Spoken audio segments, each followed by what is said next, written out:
কোর্টে আমরা প্রশ্ন তুলেছি, 4 দিন বাদে সিবিআই পেয়েছিল। সিবিআই গতকাল আমরা ডিরেক্টরের সঙ্গে দেখা করতে গেছিলাম।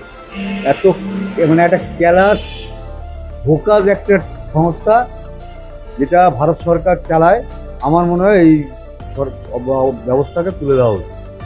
সিবিআই কোনো কাজের না, নাথিং।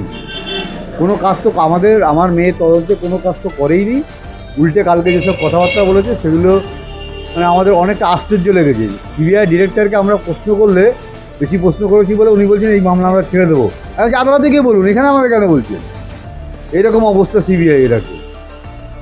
সিবিআই যে একটা গোয়েন্দা সংস্থা, এরা একদম আগের থেকেই সব ঠিকঠাক করে নেয়।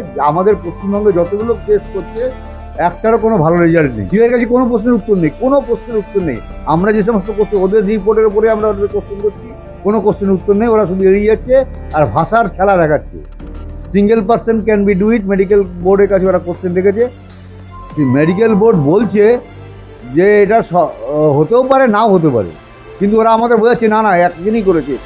মাল্টি স্পেশাল মেডিকেল বোর্ড বলেছে। আমি কোথায় বলেছি ভালো করে বোঝান আমাকে, আমরা কি ইংরেজি বুঝি না? ওরা আমাদের কোনো রকম টুপি টাপা পরিয়ে সঞ্জয়কে সামনে এনেছে, ব্যাস। টাকা খেয়ে, এত মোটা টাকা খেয়েছে। ওরা কাজ করলে পয়সা পাবে না, সরকার মায়না পাবে, আর কাজ না করলে অনেক টাকা ঘুষ পাবে। এটাই হচ্ছে ওদের চিন্তা। ঘুষ এবং রাজনীতির অনেক প্রেশার ওদের উপর আছে, এটাও বুঝতে পারছি।